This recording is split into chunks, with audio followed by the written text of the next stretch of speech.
Hello and welcome to video number 5. We're going to talk about magazines and what kind of images inspire your audience. Now, the reason why we're going to be using magazines is because this form of content marketing uses a lot of images. And magazines are a great resource of figuring out what actually works. Now, if you think about it, magazines, a lot of them are run by big companies. Yes, some of them are run by smaller companies, but for the most part, magazines typically invest millions into finding what works and what doesn't. So let's go ahead and give you some examples.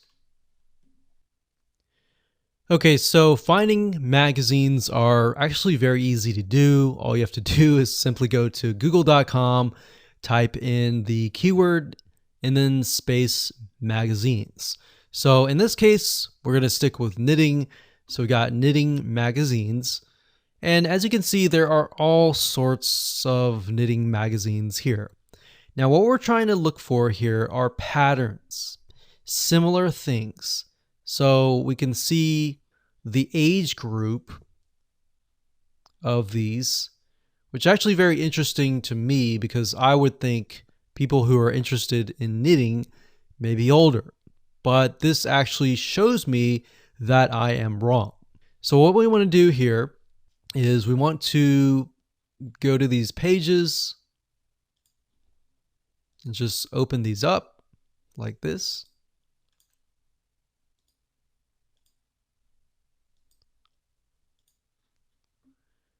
And let's just take a look at a few.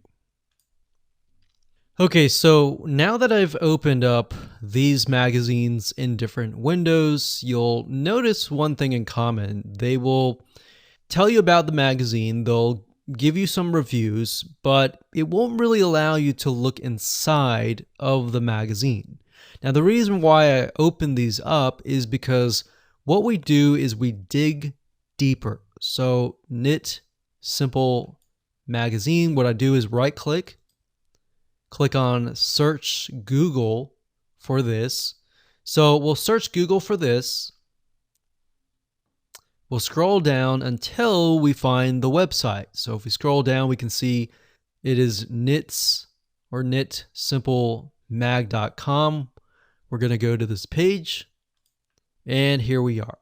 So when we're at the actual website, they are going to show you even more images inside of the magazine. So that's kind of a hack and different way to dig a little bit deeper. So we can see that it's very colorful in terms of images. They use a lot of blues. I've noticed that with the Spruce website. And then of course, this one here. And what we're looking for is a pattern. So they use a lot of pinks, a lot of blues, a lot of yellows.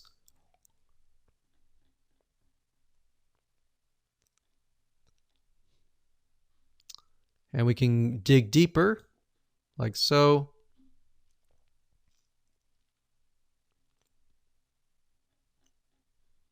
So what you want to do is simply look through this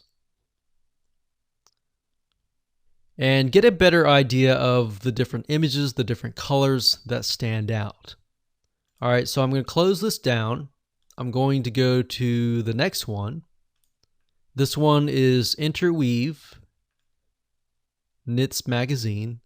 I'm going to do the same exact thing. We're going to right click, do a search on Google, and see if they have a website. And this one looks similar. So we're going to go over here.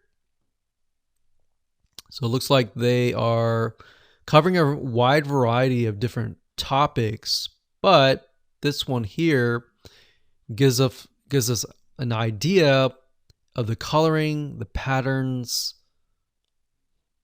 even the demographics. So we see this lady here. She looks like she can't really tell if she's at the beach or something. But you want to look at the backgrounds and get an idea of, okay, this looks like a garden. Let's use a garden graphic. and all that. So location is key, demographic is key, and colors are key. So what you want to do here is just simply go through magazines. Like I said, jot down colors, jot down patterns that stand out. And once we have that information, we can move on to the next step.